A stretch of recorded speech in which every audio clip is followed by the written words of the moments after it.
Gênesis 43, 30.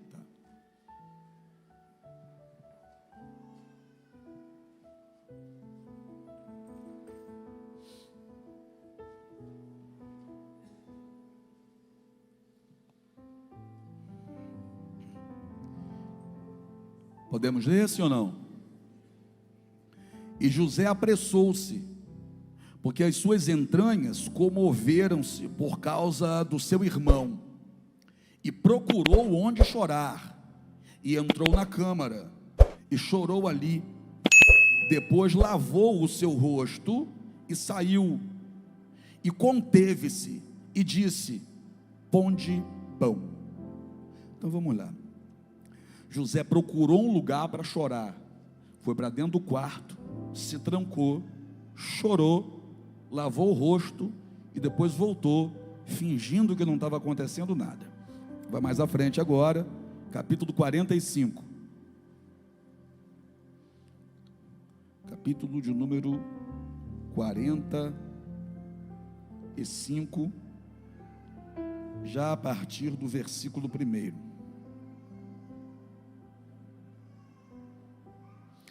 Então José não se podia conter diante de todos os que estavam com ele, e clamou: fazei sair daqui a todo homem.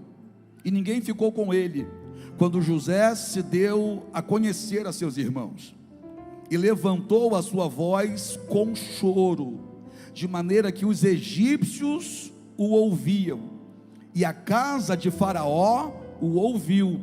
E disse José a seus irmãos: eu sou José, vive ainda meu pai? E seus irmãos não lhe puderam responder, porque estavam pasmados diante da sua face. Curva a sua cabeça, vamos falar com o Senhor. Pai, o nosso coração precisa do Senhor. Nós necessitamos, Pai, do teu toque aqui. Queremos ser tocados através da tua poderosa palavra, a palavra que de fato penetra, ela vai lá no profundo, ela vai naquelas áreas que são inacessíveis, vai naquele ponto onde um bisturi não chega, vai naquele ponto onde a palavra do psicólogo não penetra, mas a palavra do Senhor, eu sei que penetra, porque ela sai arrebentando todas as barreiras e entra, e quando entra, transforma mentes aqui hoje, transforma corações aqui hoje, levanta os caídos aqui nessa noite, dá vigor a quem não tem nenhum aqui hoje, põe de pé o abatido aqui hoje, revela o teu poder na tua palavra, Pai. Fala, teus filhos ouvem, em nome de Jesus, amém? Pode se assentar.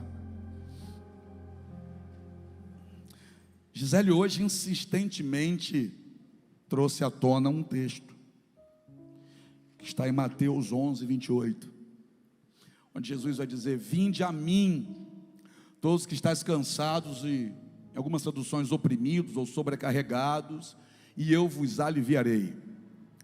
E naquela sequência de fala, Jesus vai fazer qual é o ponto que necessita receber o alívio. Jesus naquele texto vai dizer assim: ó, encontrareis descanso para a vossa alma. Jesus não estava falando de um cansaço físico, porque esse se resolve com 8 horas de sono, em média. Jesus não estava falando de um cansaço simplesmente psicológico, porque esse se resolve parando e ouvindo uma boa música, ajuda a equilibrar isso. Jesus estava falando de um cansaço existencial, de um cansaço que estava em um lugar que nada mais conseguia penetrar, um vazio produzido dentro, que nada do que há do lado de fora consegue preencher. Você já tentou preencher de muitas formas, saindo, quando você estava longe de Deus, bebendo, indo para aquelas festas. E eu tenho certeza que quando você voltou para casa, você descobriu que nada daquilo do lado de fora, ou ninguém daqueles do lado de fora, conseguiram preencher o vazio que estava do lado de dentro. Eclesiastes vai dizer que, no livro de Eclesiastes, Salomão vai dizer que o infinito está dentro do homem, um buraco há dentro do homem que só pode ser preenchido por aquele que é infinito, por um Deus todo-poderoso, um Deus que é maior do que tudo e não há nada maior do que Ele, nem o buraco que há no teu coração. Então só Deus pode preencher. E agora, na figura de Jesus, Jesus faz o convite: vinde a mim todos, todos. A condição é todos os que estão cansados e sobrecarregados. Só vou a Ele quando reconheço que estou cansado ou sobrecarregado. O ponto de partida do convite de Jesus é: reconheça que precisa, e quando reconhecer, venha. Não importa quem você é, o que importa é que você reconheceu. Não importa o que você fez, o que importa é que você está reconhecendo que precisa. Não importa quem é você, de onde você vem, o que as pessoas falam de você, não importa o mal praticado, o bem não praticado, o que importa é que se você reconhecer, esse convite também é para você. Venha, porque você vai encontrar em mim, Jesus, descanso para a sua alma. Gênesis capítulo 1, versículo 26 vai dizer: façamos pois o homem conforme a nossa imagem, segundo a nossa semelhança. E nós sabemos que há o conceito da trindade: Pai, Filho e Espírito Santo. O Deus que é um, também se é três. Eu não penso que eu estou falando errado, é um, mas esse que é um, é Pai, é Filho e é Espírito Santo. A trindade. Quando Deus diz no princípio: façamos pois o homem conforme a nossa imagem, segundo a nossa semelhança, há um segredo ali, porque no capítulo 2, ele vai descer e vai formar o homem do pó da terra, e vai soprar dentro do homem aquilo que ele havia feito lá. Em João capítulo 4, Jesus vai dizer: Deus é Espírito. Então no capítulo 1 de Gênesis, o que está sendo criado é o Espírito do homem. Se Deus é Espírito, e se a trindade vai dizer: façamos pois o homem conforme a nossa imagem e segundo a nossa semelhança, Espírito. No capítulo 2 se faz o boneco do pó da terra, se sopra, Deus sopra dentro do boneco, e o homem se torna alma vivente. Então o homem é tripartido, tem corpo, alma e espírito. O corpo a gente alimenta com churrasco, né, Rayana? A gente alimenta com hambúrguer caprichado, a gente alimenta com caldo verde sábado, né, Marcelão? O corpo a gente alimenta ele, e é necessário que a gente alimente o nosso corpo com aquilo que é saudável, para não produzir nesse corpo físico doença. O espírito a gente alimenta ele. Como? Em contato com o Espírito de Deus. É a única forma de alimentar o nosso espírito. A única maneira de alimentar o nosso espírito é colocando esse espírito nosso em contato com o Espírito de Deus. Como? Oração, jejum, consagração, leitura da Bíblia. Quando eu entro em comunhão com Deus, eu estou alimentando o meu espírito através do Espírito de Deus. Então a gente alimenta o espírito, a gente alimenta a carne, mas a gente alimenta também a alma. E de que maneira a gente alimenta a alma? Com os nossos pensamentos. Os nossos pensamentos alimentam os nossos sentimentos. Aí acontecem dois processos na nossa mente. O primeiro processo é a lembrança. A nossa mente vai lá atrás e recorda tudo aquilo que já vivemos. É um dos processos mentais. O segundo processo que acontece no nosso cérebro é a imaginação. Dois processos na nossa mente: lembrança, tudo aquilo que já vivemos; imaginação, aquilo que não vivemos, mas esperamos viver.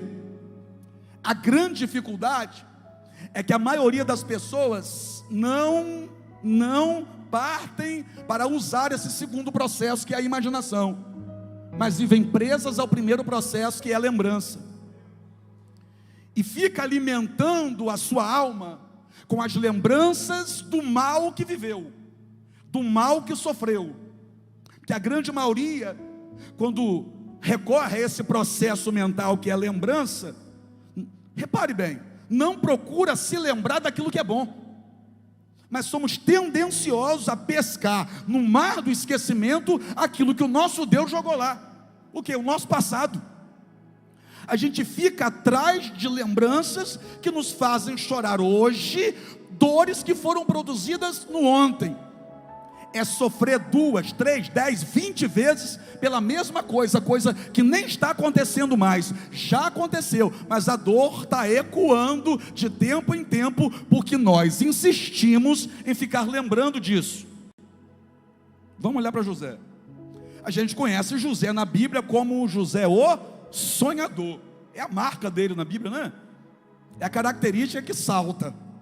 Se a gente falar, olha, você conhece o sonhador da Bíblia? Sei. É José. Mas vamos olhar um pouquinho para trás.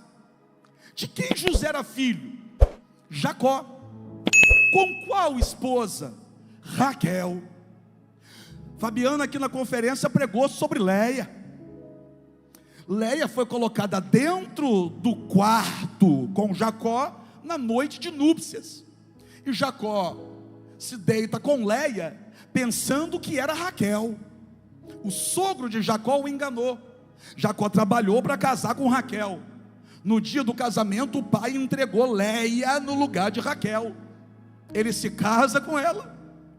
Só que Léia, o texto vai dizer que Deus abre a madre dela, ela gera filhos. Deus se lembrou de Léia, e Léia começa a gerar filhos. Ela não tinha o amor de Jacó, mas ela tinha a presença e a graça, a misericórdia de Deus. Só que tem a Raquel na história, e Raquel, percebe-se que Raquel não consegue gerar. Raquel não consegue ter filhos. E o tempo vai passando, Raquel tem o amor de Jacó e não tem filhos. Léia não tem o amor de Jacó, mas tem filhos. Até que chega o momento em que Deus toca em Raquel. Deus toca em Raquel, e Raquel fica grávida. E quando nasce, ela dá um nome, José.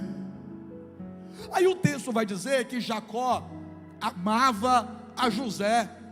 E por que Jacó amava José? Era filho da mulher que ele amava, Raquel. Só que Raquel lá atrás havia cometido um equívoco, um erro. Quando Jacó pega as suas 2 esposas, os filhos, os empregados e o seu rebanho, para ir embora da casa de Labão, que era o sogro dele, Raquel achou por bem pegar os ídolos do pai dela e esconder na bagagem. O pai dela agora vem atrás da caravana de Jacó e diz: olha, vocês pegaram minhas coisas, pegaram os meus ídolos. Só que Jacó não sabia o que estava acontecendo. Raquel guardou na bagagem sem falar nada com ele. Jacó naquele momento libera uma palavra, e Jacó quem é? Um marido, e marido é sacerdote da casa, marido é autoridade. O marido Jacó, o sacerdote da casa Jacó, diante desse cenário, Labão acusando que tem ladrão ali, Jacó levanta a voz e diz assim: ó, que morra a pessoa que fez isso, que a pessoa que fez isso morra. Só que ele não sabia que era a mulher que ele amava, ele não sabia que era Raquel. Aí Raquel vai ter o primeiro filho, dá o nome de José. Raquel passa o tempo, Raquel engravida de novo. Só que quando Raquel engravida de novo, eles estão em comitiva, em caravana. Eles estão saindo de um lugar, indo para o outro, e no caminho, ela sente dores de parto. E quando ela sente dores de parto, percebe-se que essa dor está acima da média. Ela começa a desfalecer, ela vai morrer. E quando ela vai morrer, ela lança um nome na direção do filho que está nascendo. O filho nasce, ela lança um nome, Benoni. Mas Jacó chega e diz: Benoni não, é Benjamim. Só que Raquel morreu. Repita comigo: Raquel morreu. Morreu nova. E você não vai ver na Bíblia ninguém morrendo assim novo, a não ser que esteja debaixo de uma maldição. Só que a maldição que Raquel está, saiu da boca do próprio Jacó, sem ter consciência de quem estava sendo amaldiçoado por ele. Porque foi Raquel que escondeu as coisas do pai dela na bagagem, foi ela que roubou. E Jacó, sem saber, amaldiçoou. No caminho, Raquel morre. A criança nasce, Raquel morre. Mas o que José tem a ver com isso? Muito. Porque José agora e o seu irmão Benjamim, que são filhos da Raquel, vão ser criados no meio dos filhos da outra esposa. Você acha que a situação é confortável? Na grande maioria das vezes não é confortável. José vai crescer no meio dos outros. Quando José é um jovem, 17 anos, a Bíblia começa a narrar a história dele. E aí vai dizer que José trazia para o seu pai más notícias em relação aos seus irmãos. Mas a culpa era dele que trazia má notícia? Não, a culpa era dos irmãos que faziam tudo errado. Os irmãos faziam tudo errado, mas José não se misturava com eles. José não queria incorrer no mesmo erro que eles. Não é porque é meu irmão que eu vou fazer o que ele faz. Não é porque eles são maioria que eu vou me meter a fazer o que eles estão fazendo. José decidiu ser diferente. Ser o quê? José tem um amor do pai, mas está faltando alguma coisa. E a gente vai analisar no texto que está faltando. José, o pai o ama, mas mesmo o pai o amando, está faltando cuidado aqui no texto. Ah, mas o pai mandou fazer uma túnica colorida para José. Sim, o pai manda fazer uma túnica colorida para José. Põe a túnica colorida em José, bacana. É porque Jacó pensou naquele momento, igual muita gente pensa até os dias de hoje, que é dando coisas que se é um bom pai. Ele dá coisas. Ele deu uma túnica colorida para o filho. Então ele está agradando o filho, dando alguma coisa para o filho. Mas vamos ver o que acontece com José. Olha como que é a dinâmica daquela família. O pai está em casa, os irmãos estão nos campos, fazendo tudo que é de errado, e o pai deixa José ir e ficar perto deles, mesmo o pai sabendo que José não vai fazer o que eles fazem. Mas José é enviado pelo próprio pai a dar uma olhada nessa turma ruim que está aprontando lá. Esse pai sabe que os irmãos têm inveja de José. Mesmo o pai sabendo que os irmãos não toleram José, esse pai solta José. Vai, José, vai ver como é que estão seus irmãos. Vai lá no campo e me traga notícia. Cada vez que José faz isso, ou melhor, que Jacó faz isso com José, Jacó está alimentando nos outros filhos o ódio que eles têm por José. Ou será que você gosta de gente fofoqueira? Que na cabeça dele, José é um fofoqueiro. Na cabeça dele, José é o dedo duro. E quem é que está promovendo isso? O pai. O pai está colocando o filho na fogueira. O pai está colocando o filho na furada, sem se dar conta disso. Amava, mas faltou cuidado. Amava, mas faltou proteção. Amava, mas faltava preocupação. Aí chega um dia que Deus vai dar um sonho para José, e você conhece a história, né? José vai ter um sonho. São os feixes que representam os irmãos se curvando diante do feixe dele, que é ele. E ele vai contar esse sonho. E quando ele conta esse sonho, aumenta mais ainda a indignação, a fúria dos irmãos contra a vida dele. E o pai sabe. E mesmo o pai sabendo, o pai não bota todo mundo sentado e diz assim: ó, vamos parar com isso. Vamos parar com esse negócio aqui. Eu não quero que ninguém mexa com José. Eu não quero que vocês façam mal nenhum a José. Eu não quero que vocês se levantem contra o seu irmão, porque vocês estão errados. Não tem isso aqui no texto. O pai vai deixando acontecer. Aí José vai receber outro sonho de Deus. O sol, a lua e 11 estrelas que se curvam diante dele. José conta para os irmãos e ainda conta para o pai. Quando conta para o pai pilhou. Ele falou: acaso eu, sua mãe, seus irmãos, vamos nos curvar diante de você? O pai entendeu errado. Como é que entendeu errado? Muito errado, porque a mãe nem viva está mais. Então como é que pode? O pai compreendeu a situação errada. Quer dizer que eu, sua mãe, seus irmãos, vamos nos curvar diante de você. E o pai fala isso na frente dos irmãos. E o que o pai está fazendo? Está alimentando ainda mais o ódio, a inveja dos irmãos contra José. Então esse pai sabe que os irmãos odeiam ele. Esse pai sabe que os irmãos estão procurando uma oportunidade para arrebentar com José. E o que esse pai vai fazer? Esse pai manda os filhos para apacentar seu rebanho em Dotã. E depois esse pai chama José, depois que os irmãos estão lá, o pai chama José sozinho. Esse pai tem um monte de empregado, mas esse pai chama José sozinho e diz: meu filho, vai lá ver teus irmãos. Espera aí, é pegar um gatinho e soltar num canil cheio de pitbull, não é? É botar o filho numa furada. Ah, mas ele amava, mas faltou cuidado, né? Faltou cuidado, faltou proteção, faltou carinho, faltou abraço aqui. Ele manda o filho para a furada lá. O filho, quando chega em Dotã, os irmãos não estão lá, aparece alguém e diz: olha, eles não aqui não, eles foram para Siquém. O irmão José vai até Siquém. Quando os irmãos olham para ele de longe, diz assim: lá vem o sonhador, vamos matar ele hoje. Olha o pensamento dos irmãos: vamos matar ele. E quem mandou o filho para lá? O pai. Por que o pai não foi junto? Faltou cuidado.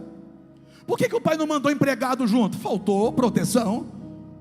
Então esse filho agora, quando chega perto de um tanque, de um poço, os irmãos agarram ele, arrancam a túnica colorida dele, pegam ele e jogam ele dentro do tanque, dentro da cisterna. Quando ele bate lá embaixo não tem água. Eu já preguei sobre isso aqui, não vou pregar agora. Bate lá embaixo, não tem água, tem lama.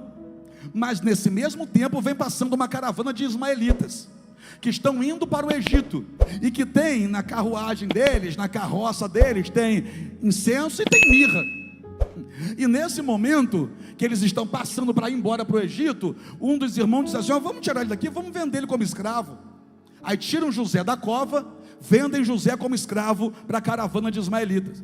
Essa caravana só comprava e vendia, eram comerciantes. Eles vão para o Egito para vender o que eles estão levando. E agora, além de levar azeite, estão levando alguém que tem unção por dentro. Estão levando José. E José vai ser vendido para Potifar. Vou acelerar agora. José vai ser vendido para Potifar. Na casa de Potifar, Deus honra José. José prospera lá dentro e faz os negócios de Potifar prosperarem. A mulher de Potifar ataca José, desejando levá-lo para a cama. José foge dela, deixa a capa na mão dela e sai correndo. Só que quem é José? José é apenas um escravo que veio de fora, que está escravizado dentro do Egito. Ninguém ia acreditar em José. José diz: ela tentou me agarrar. A mulher diz: foi o teu empregado que tentou me agarrar, tentou me violentar. O marido manda prender José, fazia parte da corte, mandou prender José. José vai parar na prisão. Então vamos lá. É jogado na cova, é tirado da cova, é vendido como escravo para os ismaelitas, é vendido dentro do Egito para Potifar, da casa de Potifar vai parar na prisão. Na prisão Deus honrou José, sim ou não? Deus honra. E Deus honra José dentro da prisão. 2 serviçais do faraó vão ter sonhos, um era para a morte, o outro era para a restituição e para a vida. José interpreta e diz assim para o copeiro: quando você estiver servindo a faraó, lembra de mim e diz a faraó que eu não mereço estar aqui, para ele me tirar daqui. O tempo passa, 2 anos se passaram, e esse moço se esqueceu de José. Você conhece. 2 anos depois, faraó na sua câmara vai ter um sonho, e ninguém consegue interpretar o sonho que Deus havia dado a faraó. 7 vacas gordas, aí depois aparecem 7 vacas magras, e as 7 vacas magras vão engolir as 7 vacas gordas. O faraó fica doido. Ninguém sabe interpretar que negócio é esse, que bagunça é essa, que negócio de vaca gorda, vaca magra, que história é essa? O copeiro lembra: olha, lá na prisão tem um homem que habita nele o Espírito do Deus excelente, do Deus Altíssimo. Ele certamente tem a interpretação. Mandam chamar José da prisão. Você conhece isso também. José vai interpretar o sonho de faraó. Faraó, as 7 vacas gordas são 7 anos de fartura. 7 anos de quê? E as 7 vacas magras são 7 anos de escassez. Se não souber governar na fartura, o tempo de escassez devora tudo que você conquistou na fartura, faraó. Faraó para, coça a cabeça, pensa, bota a mão na cintura, aí sou eu imaginando, tá? E diz assim: peraí, quem aqui no Egito poderia governar com tanta sabedoria? Só você, José. Governe aqui, e aqui dentro você só vai perder na hierarquia para mim. Só eu estaria acima de você, mas o governo estará em tuas mãos. Faraó vai se assentar na cadeira que não existia. Perdão, José vai se assentar na cadeira que ainda não existia, passou a existir ali, a cadeira de governador do Egito. Vai receber um anel no dedo e vai ter um nome trocado. Faraó chama ele de Zafenate-Paneia. Só que você nem sabia desse nome, porque José nunca deixou chamá-lo por aquele nome. Não é porque agora está vencendo que vai mudar. Ele está vencendo, mas continua sendo o mesmo José de sempre. José começa a governar, 7 anos de fartura. Aí vai para a turma aí agora que está querendo empreender, 7 anos de fartura. E nos 7 anos de fartura, ele poupou. Sabe o que muita gente quebra? Que quando vê um tempo de fartura, quer comprar o que não precisa, para mostrar para quem não gosta.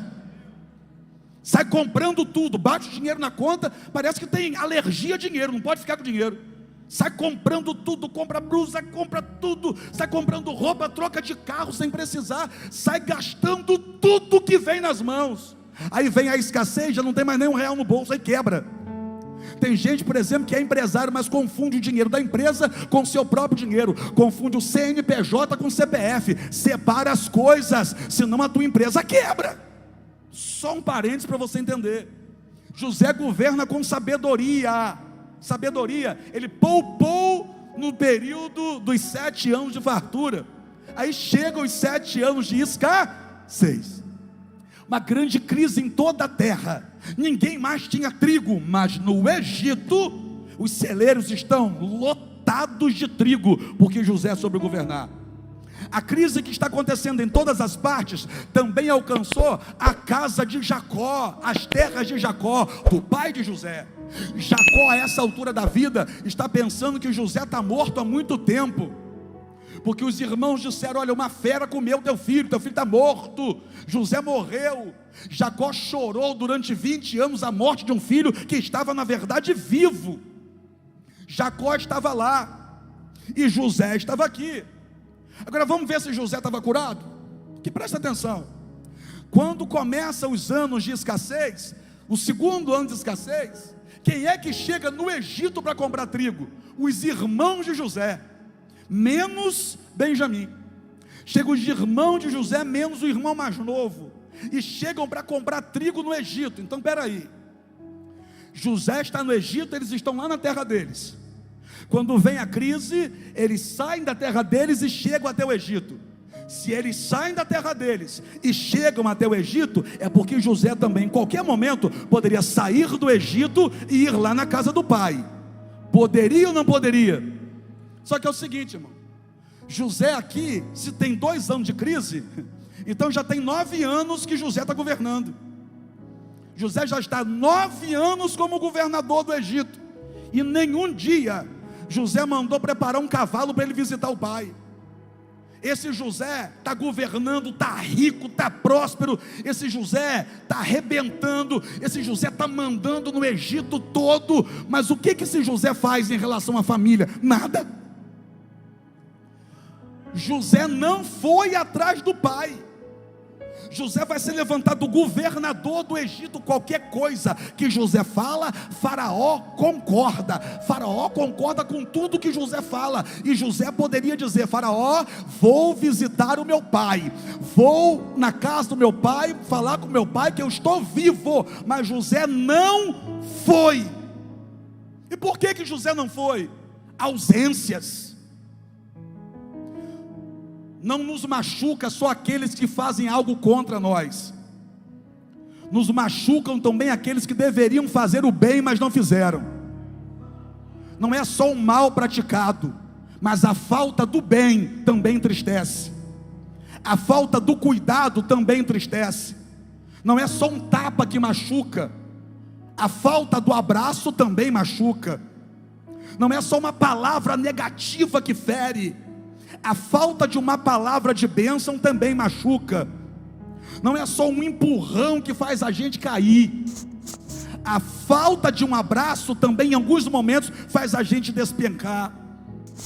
José não sofreu só com a rejeição dos irmãos, com a maldade dos irmãos, mas José também sofreu com a inércia do pai em relação a tudo aquilo que ele vinha sofrendo dentro de casa.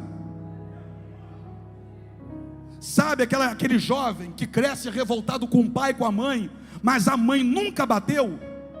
A mãe nunca bateu nele, nunca deu nenhuma sandalhada, mas o pai sempre espancou. Mas o fato é, o pai espancava na frente da mãe e a mãe nunca fez nada para proteger. Aí o filho cresce revoltado com os dois, com o pai que bateu e com a mãe que não protegeu. Que a falta do bem também faz a gente se sentir um zero. A falta do bem, a falta do cuidado, a falta do abraço, a falta da proteção faz a gente se sentir um nada. José não foi visitar o pai. Se ele não quer visitar o irmão, dá para entender mais fácil. Mas por que José nunca pensou em ir em busca do pai? Ele tem um pai, gente. Como é que ele vira simplesmente assim e é como se ninguém lá existisse mais? É porque José está ferido, José está machucado, José está sangrando por dentro, mas fica colocando toalhinha para disfarçar. Aí os irmãos dele chegam, e quando os irmãos dele chegam, que ele olha para os irmãos, olha o que o texto vai dizer que acontece. José, quando reconhece que são os irmãos dele, o que José faz? Sai de perto, de fininho, estou voltando aí já.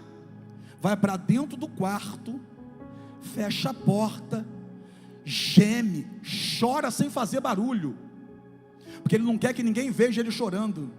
Está chorando, está mal por dentro. Ele está vendo os irmãos, passou um filme na cabeça dele, aquilo mexeu com as entranhas dele, como diz a Bíblia, mexeu com o interior dele, só que ele não bota para fora, ele não coloca para fora, ele fica dando uma de durão, ele fica segurando, ele está querendo fazer a lágrima voltar para dentro do olho, ele sai de perto porque não está aguentando, vai dentro do quarto, fecha a porta e chora em silêncio. Depois lava o rosto, dá uma disfarçada. Sabe quando você bota maquiagem? Sabe quando você usa a sua melhor roupa? Sabe quando você dá um sorriso amarelado para disfarçar? Ele fez isso. Ele fez isso lá no banheiro dele e veio como se nada tivesse acontecendo, mas o coração dele está arrebentado, está dilacerado, o bicho está triste, está angustiado, mas ele não bota para fora, ele guarda. Ele pega toda essa dor e guarda. Pega toda a tristeza que ele está sentindo, toda a angústia que mexeu em coisas da vida dele, que estavam paradas, não é? Quantos anos ele não via esse povo? Ele não foi lá porque ele não queria ver. Ele não foi ver o pai porque ele não queria ver o pai. Ele não queria mais tocar nesse assunto. Para ele, na cabeça dele, era a página virada, mas no coração dele, estava latejando ainda, tinha uma ferida aberta. Ele chora escondido e volta como se nada tivesse acontecido. Aí o que José vai fazer? José vai tramar um monte de coisa, irmão. José vai, um coração ferido age assim. José vai tramar um monte de coisa. José pega uma taça e coloca dentro da bagagem dos irmãos, para acusar depois os irmãos de roubo. Ele acusa os irmãos de roubo, porque ele colocou uma taça ali na bagagem dos irmãos. Para quê? Para poder segurar os irmãos ali dentro. Aí José quer que venha o irmão mais novo. José quer que os irmãos vão até lá na terra dos pais e tragam o irmão mais novo. Aí Rubem bota a mão na cabeça e diz: aí eu vou matar meu pai. Se eu trouxer o meu irmão mais novo, eu vou matar meu pai, porque meu pai chora até hoje a morte de um dos nossos irmãos, que foi José. E José está na frente deles, ele não reconhece. Meu pai chora até hoje a morte de José. Se eu pegar Benjamim lá, se eu trouxer, eu vou matar meu pai. Vai dar certo não. Aí José diz: ó, tem que trazer, eu quero que traga, tem que trazer. Aí olha o que vai acontecer. Eles voltam no Egito, e quando eles voltam no Egito, capítulo 45, José já não podia se conter mais, José já não estava segurando mais. Alguém aqui já teve furúnculo? Já teve? Eu nunca tive. Você já teve furúnculo? Conhece alguém que já teve furúnculo? Sabe o que é furúnculo, né? Aquele negócio lá que dizem que dói muito. Não sei, nunca tive. Doeu? Dizem que dói muito. Furúnculo resolve com pomada? Não. Já teve, Marcelo, furúnculo? Não, graças a Deus não. Furúnculo não resolve com pomada. Resolve? Não. Furúnculo resolve com toalhinha? Não. Dizem, não sei, dizem que só resolve quando espreme, estoura e bota um tal de eu não sei se o nome é esse, não dê risada, carnegão para fora. É isso mesmo? Dizem que só resolve quando expulsa aquele mal. Lá na roça o pessoal dizia que tinha que expulsar o mal, como se fosse o capeta, né? Tem que expulsar o carnegão que está ali dentro. Então quando tira aquilo que está ali dentro, traz o que na hora? Alívio. É assim mesmo? Sim ou não? Pois é. José estava segurando o carnegão. José olha para os irmãos, segura o carnegão, vai para dentro do quarto e chora quietinho. E agora? E agora o carnegão está latejando. Está latejando demais, a ponta ele não está aguentando. Quando ele olha para os irmãos de novo, quando ele olha para o irmão mais novo, a pressão está grande dentro dele, o coração dele parece que vai explodir. Aí o texto vai dizer que José não pôde mais se conter. José mandou os homens saírem de perto. O texto vai dizer que José chorou tão alto, mas tão alto, que todo o Egito ouviu o choro de José. Todo o Egito ouviu, no palácio de Faraó todo mundo ouviu, os irmãos ouviram, todo mundo ouviu o choro de José. Que choro é esse? É um choro de verdade. E olha aqui para mim, enquanto você não colocar essa angústia para fora, esse carnegão vai ficar latejando aí dentro. Enquanto você não colocar esse mal para fora e parar de fingir que está tudo bem, esse problema não vai se resolver. Que tem gente que finge que está tudo bem. É só você olhar. Olha o Instagram da galera. O Instagram do povo. Está todo mundo viajando, está todo mundo feliz, está todo mundo jantando nos melhores restaurantes. Rapaz, só tem vida boa. Só tem gente feliz, transbordando de felicidade. Mas tem gente ali, meu irmão, postando foto de viagem, mas o carnegão está latejando, está quase morrendo. Se não botar esse negócio para fora, vai dar uma infecção generalizada, vai morrer. Fica disfarçando. José disfarça, chora escondido. Sabe aquele choro, aquele chorinho besta? Você quer chorar, mas fica segurando, aí a lágrima desce, você limpa, lava o rosto, volta imponente. Não, está tudo bem comigo, estou bem. Aí, como eu sempre digo, se olhar 3 vezes dentro dos teus olhos e perguntar, tu é feliz? Na 3ª vez você já está querendo ajoelhar no chão, chorar e desmaiar de grito. Por quê? Porque confronta. Ele chega agora e quando ele olha, ele não está aguentando mais. José tinha um problema do lado de dentro. José era bem sucedido.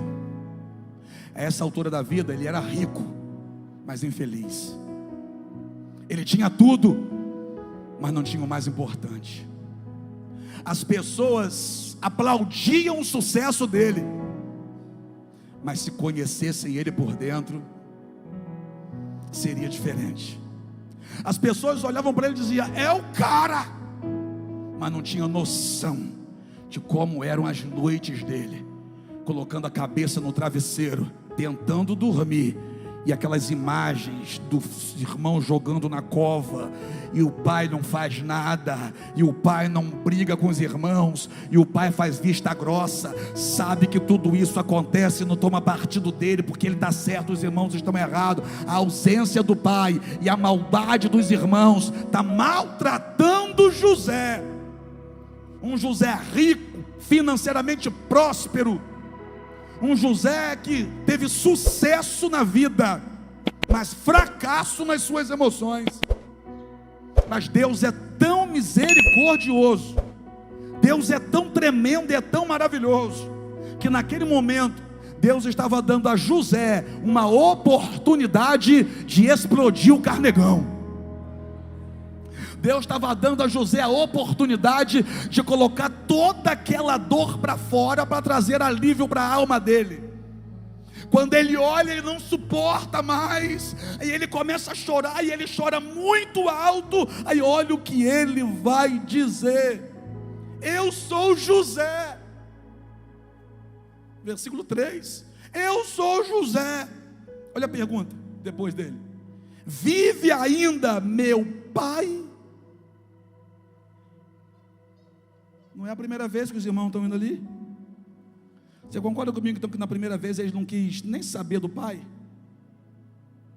Ele tinha um caso muito mal resolvido em relação à paternidade, que no primeiro momento ele não quis nem saber do pai. Quem fez mal a ele foram os irmãos, não foram? Mas ele não quer nem saber do pai no primeiro momento. Sabe aquele momento em que você prefere não tocar no assunto? Mas não tocar no assunto não vai fazer a situação resolver? A melhor coisa que tem é a gente encarar logo o problema. Ele precisa perguntar sobre esse pai. Ele precisa saber desse pai. Ele precisa perdoar esse pai. Ele precisa consertar esse coração dele.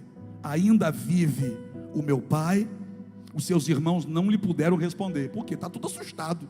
Quando ele diz, eu sou José, os irmãos pensaram, agora nós vamos morrer, que nós fizemos mal a ele, e agora ele é o governador do Egito, agora ele mata a gente.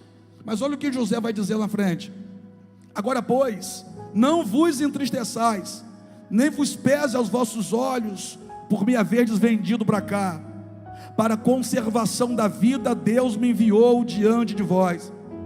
José vai dizer assim para os irmãos: olha, todo o mal que vocês me fizeram, o meu Deus reverteu em bem. Então, vamos lá. Todo o mal que vocês me fizeram, o meu Deus me reverteu em bem. Bacana. Então José também poderia dizer: toda falta de cuidado do meu pai, eu recebi em dobro da parte de Deus. Meu pai não me protegeu de vocês, mas meu pai me protegeu da casa de Potifar, dentro da prisão, dos soldados do Egito. E ao invés do Egito me matar, o Egito me promoveu. José não precisava mais nutrir aquilo no coração dele. Pergunta por quê? Porque olha tudo que Deus fez com ele. Então olha aqui para mim: depois de tudo que Deus já fez por você, você ainda vai ficar carregando esse peso aí dentro? Tudo aquilo que Deus tem feito por você, você ainda vai ficar carregando essa mágoa daquele pai, a mágoa da mãe, a mágoa daquele irmão de sangue? Pare e pense em tudo que Deus já presenteou você, como Deus tem sido generoso contigo. Será que dá para você olhar para tudo aquilo que Deus tem feito por você e entender que o mal que te fizeram, ou a falta de amor direcionada a você, não impediu você de ser levantado por Deus para dar certo nessa vida? Não se entregue à amargura. Para de viver meias vitórias, porque apesar das grandes vitórias que você tem, você não consegue vivenciá-las, porque está preso a uma dor, preso a uma angústia, preso a uma mágoa. A Bíblia vai falar sobre raiz. A gente não pode deixar crescer dentro de nós raiz de amargura. Pergunta para mim por quê? Porque tudo aquilo que tem raiz cresce. Você pode cortar, mas se ainda tiver raiz, vai crescer de novo, vai crescer de novo. E onde é que está a raiz? A raiz não está de forma visível, a raiz está sempre encoberta. É aquilo que a gente carrega dentro. Eu já perdoei meu irmão, já falei com ele. Você já falou aqui fora, mas será que aí dentro não tem raiz? Porque se tiver raiz aí, a mágoa vai crescer de novo. Se tiver raiz aí, essa angústia vai crescer de novo, essa dor vai crescer de novo. Tudo que tem raiz cresce. O que eu faço então? Põe essa raiz para fora. Põe esse carnegão para explodir. Faz o que José fez. Para de ficar pensando o que o irmão vai dizer. Ah, mas eu não posso me expor desse jeito. E pode sofrer do jeito que sofre. Pode continuar com essa vida limitada, fingindo que está bem, quando na verdade não está. Tentando ignorar a existência de alguém, mas mais cedo ou mais tarde vai ter que cruzar com essa pessoa. Hein? Não dá, irmão. Dá para arrancar teu sobrenome? Não. Você quer sair daqui amanhã e lá no cartório e falar: olha, eu não quero mais esse sobrenome aqui na minha vida? Não, você não vai fazer isso. Mas você precisa tirar essa mágoa do teu coração. Você precisa tirar essa dor daí de dentro. Mas apóstolo, eu apanhava e minha mãe via e não fazia nada. Eu te entendo. Imagino quantos deve doer. Apóstolo, minha mãe colocou um homem dentro de casa depois que meu pai morreu. Esse homem tocou em mim, abusou de mim. Eu falei para minha mãe e ela ainda me bateu. Difícil viver com isso, hein? Difícil perdoar uma pessoa dessas, hein? Que ao invés de te proteger, te entregou para um bicho, para um animal, porque isso não é gente. Difícil conviver com isso. Difícil aguentar essa pressão. Aí você chega num culto dizendo assim: eu vou ser curado da alma hoje. Eu vou chegar lá, vou levantar a minha mão, vou dar 3 glórias, falar 4 aleluia, vou ouvir o que o apóstolo vai pregar e vou sair por aquela porta curado. Irmão, eu não posso colocar a mão em você para explodir esse carnegão aí não. Isso aí é quem tem que fazer, é você. É você que tem que colocar essa tristeza para fora hoje. É você que tem que rejeitar esse sofrimento. Se eu fosse você, eu só saía daqui hoje curado. Você está entendendo ou não? Se eu estivesse aí no seu lugar, eu rejeitaria sair daqui do mesmo jeito. Eu diria para mim mesmo: hoje eu vou ser curado. Hoje eu saio daqui leve. Hoje eu não saio daqui carregando mais esse carnegão na minha vida. Eu vou botar esse mal para fora. Quem está comigo dá glória a Deus. Vou pegar um negócio aqui só para você entender. Vou bagunçar aqui o altar dos meninos. Eu volto ao início da mensagem. Eu disse que nós somos seres tripartidos, sim ou não? Sim ou não? Corpo, alma, você cuida do teu corpo, bacana. Você vem para os cultos, você lê a Bíblia, você ora, legal. Você alimenta o corpo e alimenta o espírito. Só que nós somos tripartidos. E se você não alimentar a tua alma direito, é como um tripé com 2 pés só. Se esse tripé só tivesse 2 pés, ele não ficaria de pé. E é por isso que tem gente aqui que vive caindo. Por quê? Que está faltando alimentar uma dessas pontas, está faltando cura em uma dessas pontas, mas ignora. Aí, não, eu vou jejuar mais, eu vou subir mais um monte. Irmão, enquanto não colocar esse mal para fora, o alívio não vai chegar. Mas é orando. Tem coisa que não é. Tem coisa que não é. Lembra do que Jesus fez em João 5, não? Jesus chegou na beira do tanque de Betesda para quê? Para o camarada que está lá, explodiu o carnegão. Que Jesus chegou e perguntou para ele: você quer ficar são? Uma pergunta de Jesus. Será que Jesus queria ouvir o que de resposta? Não, só quero dar um mergulho no tanque para lavar minha cabeça.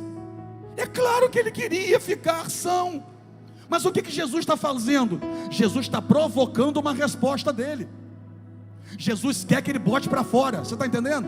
Jesus quer que ele bote para fora. E quando Jesus pergunta isso, ele se sente à vontade para botar para fora.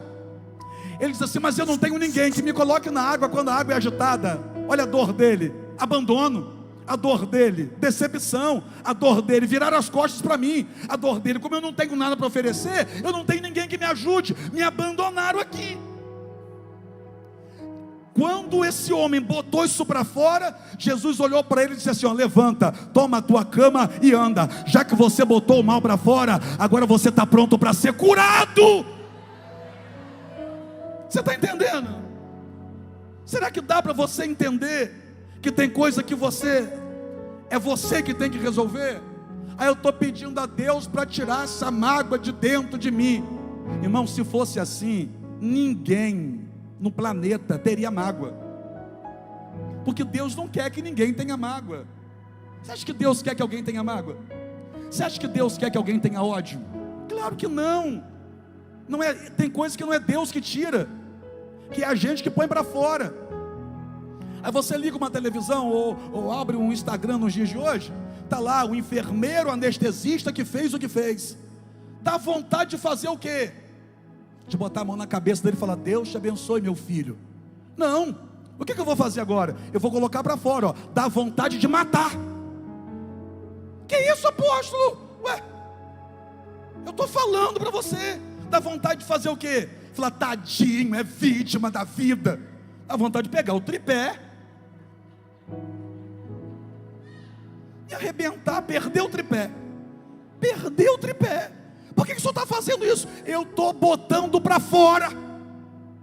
Que é melhor eu ser sincero aqui e colocar para fora do que fingir que eu sou o bom samaritano, que está tudo muito bem, que eu vou lá dar um beijo na testa dele e dizer: Jesus te abençoe.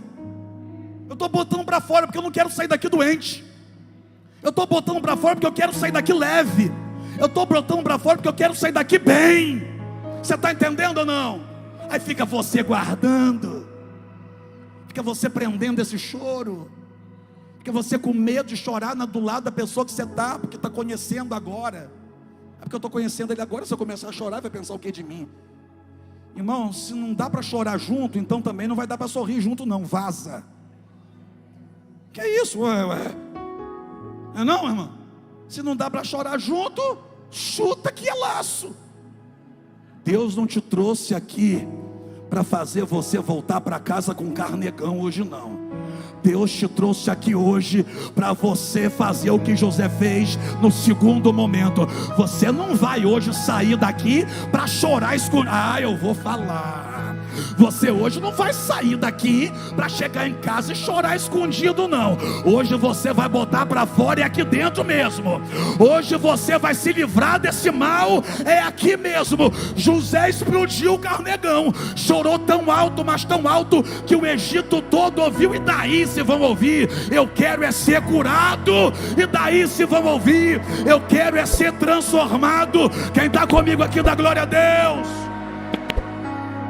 Mas após, se a pessoa do meu lado me criticar, é porque está fingindo que não tem problema. Que mesmo se hoje não tiver problema, um dia teve. E vai te entender quando você chorar aí no teu lugar. Fique em pé comigo.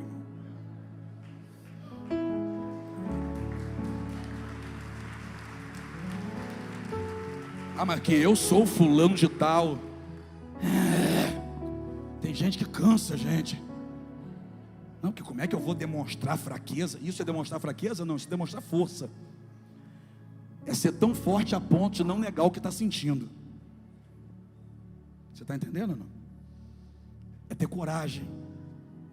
Ter coragem de olhar para dentro e falar assim: está doendo. E sempre dói. De vez em quando parece que fica meio dormente, mas vira e mexe e volta a doer. De vez em quando parece que está quieto, mas do nada vem a lembrança. É sempre assim, né? Quando alguém toca naquele nome, às vezes é outra pessoa, mas é o mesmo nome. Mas você não gosta nem de ouvir aquele nome. Você não quer passar naquele lugar. Quando você vê uma mensagem no telefone, chega a tremer por dentro. Quando você vê uma foto, dá vontade de jogar o telefone longe. Aí vem dor. Aí fica o dia todo mal, porque as lembranças vêm. Apóstolo, eu vou esquecer? Não, porque a amnésia é doença, e Deus não vai te fazer sofrer de amnésia. Deus não vai te curar de uma coisa e te colocar outra doença. A amnésia é doença. Deus vai fazer você lembrar, mas sem sentir dor. O nome disso é cicatriz. Está ali, a gente lembra, mas a gente não sente mais dor no lugar. E para que a cicatriz serve? Por muitas vezes, para dizer para a gente: não faça de novo, para não se machucar outra vez. Não se entregue como você se entregou, para não sofrer de novo. Não faça o que fez, para não passar pela mesma coisa. Não foi isso que Jesus falou para o camarada coxo? Jesus, mais na frente, encontrou com ele dentro do templo. Aí Jesus disse assim: não volte a pecar, para que não sobrevenha sobre você coisa pior. Ou seja, eu levantei você. Agora olha para as suas pernas e se lembra de onde eu te tirei, para você não fazer mais nada que te coloque lá de novo. A cicatriz serve para isso. Cicatriz serve para isso. Mas para ter cicatriz, é necessário mexer na ferida. É ou não é? É necessário limpar, pôr remédio. Em alguns momentos, Me corrija se eu estiver errado na palavra. Suturar, é isso? É isso, né? Então, dói. Isso dói. Dói ou não dói? Dói. E tem muita coisa que a gente está sofrendo que não foi nem culpa de ninguém, mas foi culpa nossa mesmo. Me lembrei do meu avô. Meu avô dizia para mim: não corre descalço no quintal. Não corre descalço no quintal. Um dia eu fui correr descalço no quintal. Entrou um espinho de laranja no meu pé. Aquele que tem a ponta amarelada. Adalto. O bicho era grande, parecia um prego. Eu chorei. E o medo de ir até meu avô. Eu não sei se eu chorei mais pela dor do espinho ou pelo medo de ir até ele e falar: pisei no espinho. Porque ele dizia: não corre descalço no quintal. E eu corri descalço no quintal. E aconteceu aquilo que ele disse que poderia acontecer. Sai meu avô lá da roça, comigo na garupeira de uma bicicleta, para ir até a farmácia São Geraldo, em Goitacazes, para fazer a remoção do espinho. Eu tive que ir na farmácia para tirar o espinho. Eu nunca mais na minha vida pisei um espinho laranja novo. Nunca mais. Porque aquela dor me ensinou. Você entendeu? Tem dor que é para ensinar a gente. Mas tem coisas que você está sofrendo aí dentro, você não precisa mais carregar, não. Feche seus olhos. Eu quero que você pense nisso agora. Mas não é cura, eu vou pensar, vou sentir. Sente. Mas sente agora Deus te curando. Sente agora Deus transformando você. Chega, irmão. Chega de fingir chorar escondido. Chega de trancar a porta do banheiro para chorar lá dentro, e o marido não pode nem ver você chorando. Chega. Dá o teu grito de liberdade aqui hoje. O que é isso? Chega de viver debaixo dessa opressão. Você não pode demonstrar que você sente. Isso é opressão. Você não pode mais continuar desse jeito. Você está morrendo assim. Quem olha para você sorrindo não tem ideia de como você está por dentro. Quem vê aquela foto sua não tem consciência que aquilo é só para disfarçar. Mas aí dentro tem um negócio latejando, que não te deixa em paz, não te dá sossego, que te impede de ser feliz e te impede de partir para o próximo nível da sua vida. Você quer continuar desse jeito? Fingindo que está tudo bem? Ou será que nessa noite você vai se rasgar diante de Deus e vai dizer: Senhor, eu não volto com isso para casa hoje não. José naquele dia chorou de verdade. Que choro foi aquele? O choro que limpou José. Aquele choro limpou José de dentro para fora. Tirou toda a mágoa, tirou toda a angústia que havia dentro dele, toda a amargura que havia dentro dele. Saiu naquele choro. Um choro que trouxe alívio para o coração dele. Tem coisa que a gente não vai resolver na oração não, irmão. Mas eu estou fazendo um propósito de oração, apóstolo. Mas tem coisa que vai ser no choro mesmo. Tem coisa que vai ser botando para fora mesmo. Não adianta orar, mas ficar prendendo isso aí dentro. Não adianta orar, trazer um alívio, uma anestesia, e daqui a pouco encontrar com aquela pessoa e sofrer de novo, chorar escondido de novo. Hoje é dia de você ter coragem. Tem que ter muita coragem para viver o que eu estou propondo através da palavra aqui. A cura da alma. A verdadeira cura da alma é estar com a alma limpa. Lava isso hoje. Feche teus olhos, vamos adorar a Deus.